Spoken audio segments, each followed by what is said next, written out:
दोस्तों, आज हम बात करते हैं भारतीय न्यायपालिका की स्वतंत्रता। भारत जैसे संघात्मक व्यवस्था वाले देशों में न्यायपालिका की भूमिका अत्यंत महत्वपूर्ण तथा संवेदनशील होती है। अतः भारत में न्यायपालिका को कार्यपालिका और व्यवस्थापिका से स्वतंत्र रखने का प्रयास किया गया है। संसदीय व्यवस्था वाले देशों में सरकारें बहुत शक्तिशाली होती हैं, क्योंकि कार्यपालिका के सदस्य विधायिका के भी सदस्य होते हैं, अर्थात जो मंत्री परिषद होता है वो संसद में से ही लिया जाता है और संसद पर मंत्री परिषद का नियंत्रण होता है, क्योंकि मंत्री परिषद जो निर्णय देगी वो संसद मानने के लिए बाध्य होती है। अतः ऐसी स्थिति में नागरिकों के अधिकारों को कार्यपालिका से हमेशा खतरा रहता है। अतः आवश्यक है कि न्यायपालिका को नागरिकों के अधिकारों का संरक्षक बनाया जाए और न्यायपालिका इस कार्य को प्रभावी रूप से तभी कर सकती है जब उसे स्वतंत्र और निष्पक्ष बनाया जाए। यह महत्वपूर्ण टर्न है। जैसा कि मैंने कहा कि मंत्री परिषद के निर्णयों को सांसद मानने के लिए बाध्य होती है। इसका तात्पर्य ये नहीं है कि कोई उन पर कानूनी प्रतिवेदन होता है, क्योंकि जो मंत्री परिषद होता है वो सांसद में से ही तो बनाए जाते हैं। इसलिए यदि मंत्रिपरिषद कोई निर्णय लेती है तो जाहिर सी बात है कि जो सांसद होंगे वो उसे मानेंगे, स्वीकार करेंगे। अब आगे आते हैं। भारतीय संविधान में केंद्र और राज्यों के बीच शक्तियों का जो विभाजन किया गया है उसको लेकर केंद्र और राज्यों के बीच विवाद उत्पन्न होते रहते हैं। इस विवाद के निपटारे और संविधान के निर्वाचन के लिए न्यायपालिका की स्वतंत्रता आवश्यक है।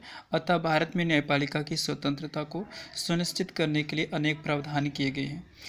एक बात ये भी है यहाँ पे कि हम डेमोक्रेटिक कंट्री हैं, जहाँ पे संघात्मक व्यवस्था है, यूनियन जहाँ पर है, तो जाहिर सी बात है केंद्र के पास ज़्यादा शक्तियाँ हैं राज्यों की अपेक्षाकृत।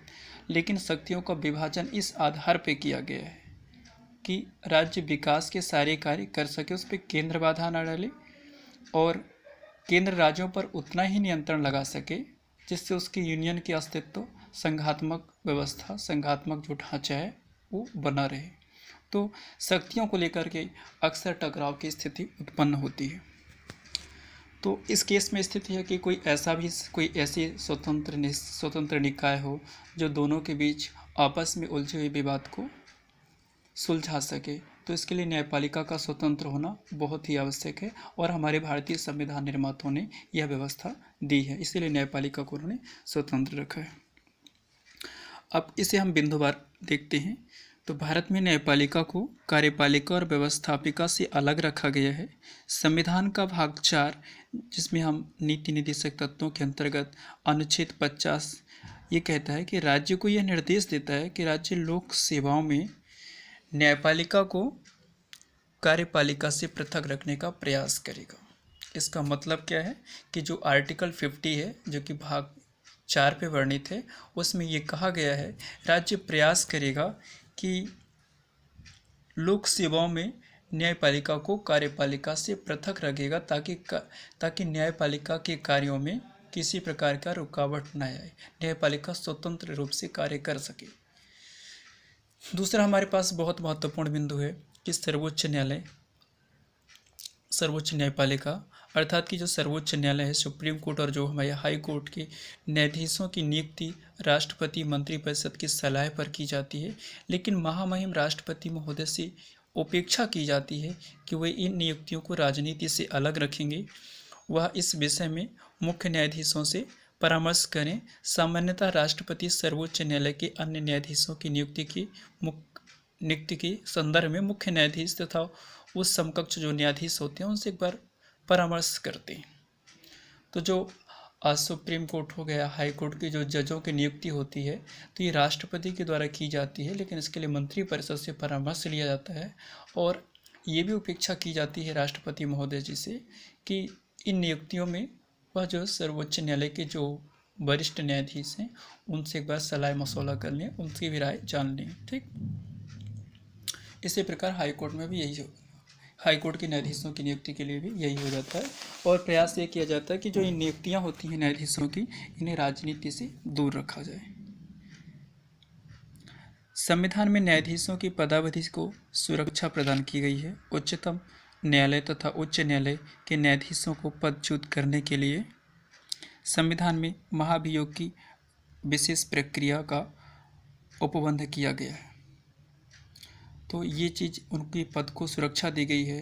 सुरक्षा का तात्पर्य यहाँ पर इन बातों से है कि संविधान में महाभियोग की विशेष प्रक्रिया का उपबंध भी किया गया है। पद की गरिमा के साथ साथ यदि कहीं पे ऐसी स्थिति आती है कि उनके ऊपर यदि कोई आरोप लगते हैं तो उसकी जो होती है उस केस पे यदि महाधीश को पदच्युत करना पड़े, पद से उनको हटाना पड़े, तो उसके लिए महाभियोग प्रस्ताव लाना पड़ता है संसद में पहले, और वो भी प्रस्ताव उक्त न्यायाधीशों को राष्ट्रपति साबित कदाचार या असमर्थता के आधार पर संसद के दोनों सदनों के बहुमत यानी 2/3 बहुमत से पारित समावेदन पर ही पद से हटाया जा सकता है। पद की पूरी सुरक्षा है, लेकिन यदि आरोप आता है और पद से हटाने की स्थिति आती है तो संसद के दोनों सदनों में से 2/3 बहुमत से प्रस्ताव पारित होगा। इसके बाद ही उन्हें पद से हटाया जा सकता है। अब आती है बात, सर्वोच्च न्यायालय और उच्च न्यायालय के न्यायाधीशों को वेतन, भत्ते इत्यादि पेंशन भारत सरकार की संचित निधि से दिया जाता है। उनका जो वेतन होता है वो भारत सरकार की संचित निधि से दिया जाता है। उनके कार्यकाल के बाद उनके वेतन, भत्ते इत्यादि में किसी प्रकार का अलाभकारी परिवर्तन नहीं लाया जा सकता। मतलब पेंशन वगैरह सरकार बाद में रोक नहीं सकती नए कानूनों के तहत। मतलब जो उस समय की स्थिति पे है वो कंटिन्यू सरकार देगी उन्हें। हमारा 5वां बिंदु है, सर्वोच्च न्यायालय तथा उच्च न्यायालय की सिविल और आपराधिक अधिकारिता को बढ़ाया तो जा सकता है, लेकिन उसे घटाया नहीं जा सकता। सर्वोच्च न्यायालय और जो हाई कोर्ट की सिविल और क्रिमिनल जो राइट्स होती है उनको तो बढ़ाया जा सकता है, लेकिन उसे घटाया नहीं जा सकता। इसके आगे है, सर्वोच्च न्यायालय तथा उच्च न्यायालय के किसी न्यायाधीश द्वारा अपने कर्तव्यों के पालन के लिए किए गए आचरण पर संसद के किसी सदन में अथवा राज्यों के विधानमंडल के किसी सदन में चर्चा नहीं की जा सकती। सपोज करिए कि सुप्रीम कोर्ट ने कोई निर्णय दे दिया है, अब उस निर्णय के खिलाफ यदि कोई चाहे कि टीका टिप्पणी करे या संसद में उसके खिलाफ कोई चर्चा हो, तो ऐसा नहीं है। यदि सुप्रीम कोर्ट ने कोई निर्णय दिया है तो ये माना जाता है कि वह निर्णय देश हित में है और उसे सबको स्वीकार करना होगा, क्योंकि यदि ऐसा नहीं हुआ तो हमारे कॉन्स्टिट्यूशन में आर्टिकल 129 है, आर्टिकल 142 है, जिसमें कॉन्टेम्प्ट ऑफ सुप्रीम कोर्ट अर्थात न्यायालय की अवहेलना पर दंड का भी प्रावधान है। उसके अलग अलग खंड हैं, उसे हम बाद में देखेंगे। आगे बात करते हैं, भारतीय संविधान के अनुच्छेद 129 और 215 में क्रमशः सर्वोच्च न्यायालय और उच्च न्यायालयों को अपनी अवमानना की। मैंने बताया कि आर्टिकल 129 और यहाँ पे 215 का जिक्र हो रहा है। वे क्रमशः सर्वोच्च न्यायालय और उच्च न्यायालयों को अपनी अवमानना के लिए किसी भी व्यक्ति को दंड देने की शक्ति प्रदान की गई है। ठीक है। न्यायपालिका की स्वतंत्रता को सुरक्षित रखने के लिए संविधान में यह उपबंध किया गया है कि सर्वोच्च न्यायालय तथा उच्च न्यायालयों के न्यायाधीश पदावकाश के बाद कोई लाभ का पद धारण नहीं कर सकेंगे। अर्थात कोई ऐसा पद जो लाभकारी पद हो। यदि किसी ने यदि कोई व्यक्ति सर्वोच्च न्यायालय का या किसी भी हाई कोर्ट का, किसी भी उच्च न्यायालय का न्यायाधीश रह चुका है और जब वो पद से मुक्त हो जाते हैं, अर्थात जब उनकी रिटायर हो जाती है, उसके बाद वो कोई लाभ के पद पे, शासकीय पद पे वो काम नहीं कर सकते, सिर्फ जनसेवा के पदों को छोड़ करके कोई लाभ के पद पर नहीं रह सकता। बात आती है सर्वोच्च न्यायालय तथा उच्च न्यायालयों को अपने कर्मचारियों की नियुक्ति और उनकी सेवा शर्तों को निर्धारित करने की शक्ति प्रदान की गई है, जिसमें इन न्यायालयों के संस्थापन के विषय में सरकार को हस्तक्षेप नहीं होगा। ठीक है। मुख्य न्यायाधीशों की नियुक्ति तो राष्ट्रपति मंत्रिपरिषद की सलाह पे करते हैं, बट इसके आगे की जो आगे और भी पद होते हैं सारी कानून व्यवस्था को सुचारू रूप से संचालित करने के लिए, तो उसकी नियुक्ति, उसकी चयन प्रक्रिया के लिए जो न्यायपालिका हमारी वो स्वतंत्र है, उसमें सरकार किसी प्रकार का हस्तक्षेप नहीं करेगी। ठीक। अब उच्चतम न्यायालय का जो गठन होता है उसके विषय में थोड़ा सा विशेष रूप से देख लेते हैं। इसमें आर्टिकल 124 का विशेष जिक्र होगा यहाँ पे। तो पहली बात आती है कि उच्चतम न्यायालय के गठन से संबंधित प्रावधान भारतीय संविधान के अनुच्छेद 124 में किया गया है। अनुच्छेद 124 के अनुसार उच्चतम न्यायालय एक मुख्य न्यायाधीश तथा 25 अन्य न्यायाधीशों से मिलकर बनेगा, लेकिन संसद विधि बनाकर अधिक संख्या विहित कर सकती है।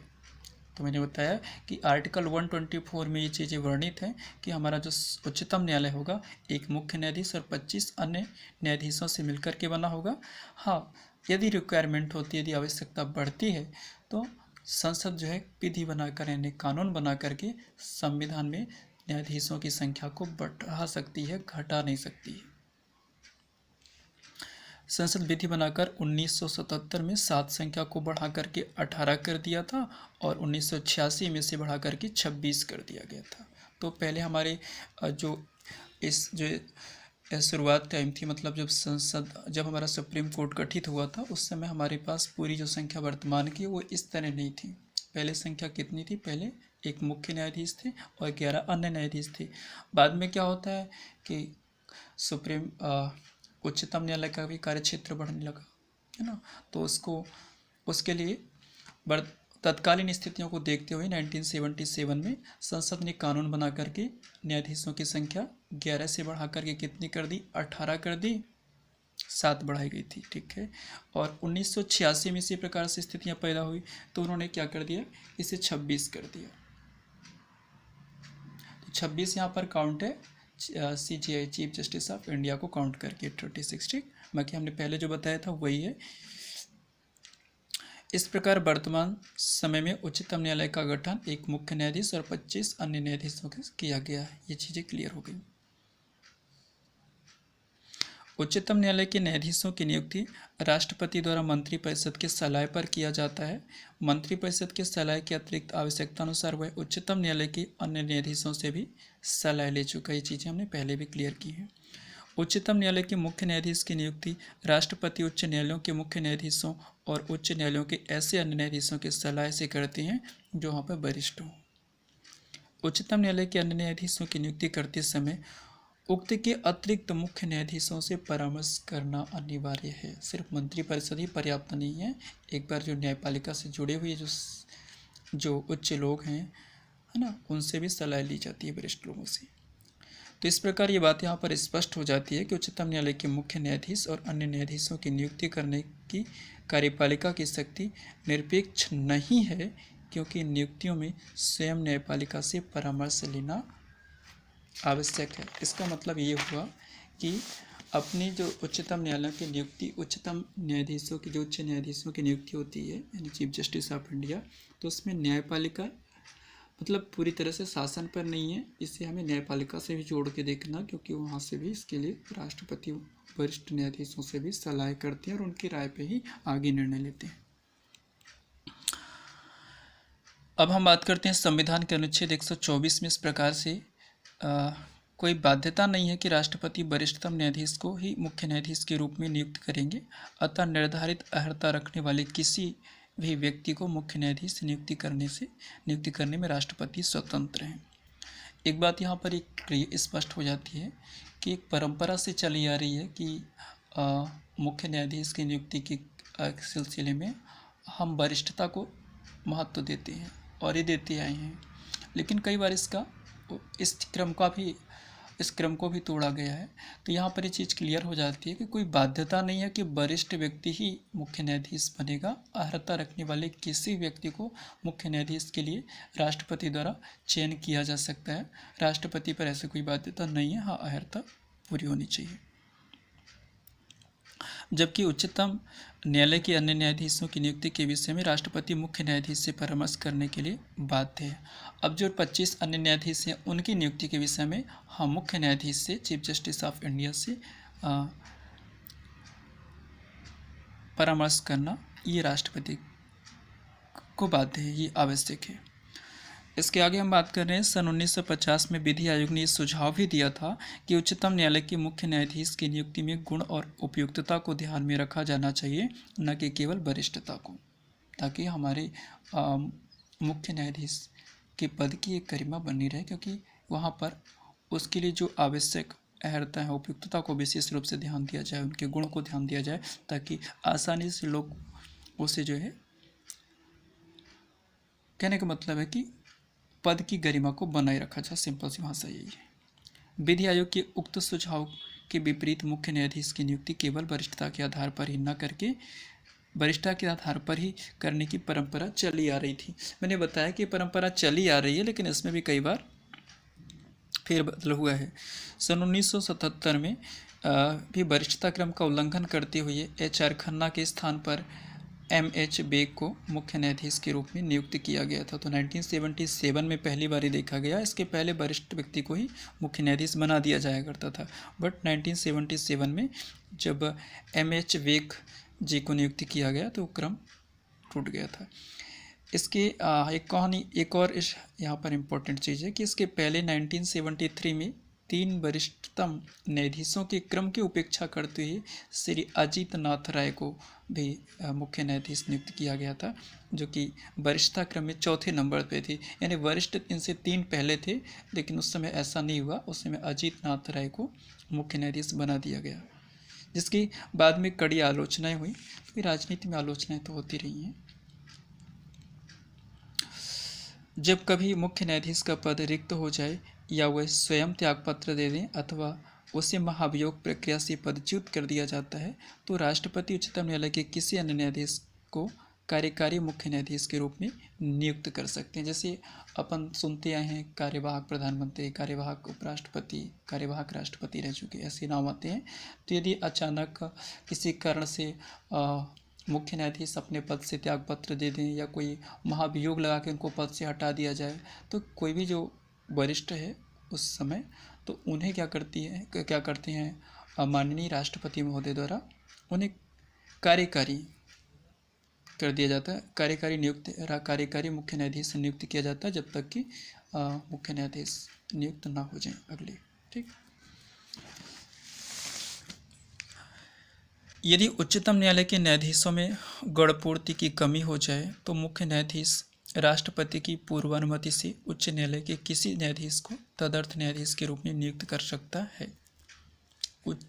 यदि उच्चतम न्यायालय के न्यायाधीशों में गणपूर्ति की कमी हो जाए, तो मुख्य न्यायाधीश राष्ट्रपति की पूर्वानुमति से उच्च न्यायालय के किसी न्यायाधीश को तदर्थ न्यायाधीश के रूप में नियुक्त कर सकता है। जो अन्य न्यायाधीश होते हैं उनकी नियुक्ति के विषय में है कि जैसे अपने जैसे हाई कोर्ट होते हैं स्टेट में, तो वहाँ से जो उनके यहाँ के जो उच्च न्यायालय के जो न्यायाधीश हैं, उनको जो है उच्चतम न्यायालय में मुख्य अन्य न्यायाधीशों के पद पे उनको नियुक्त किया जा सकता है राष्ट्रपति महोदय द्वारा।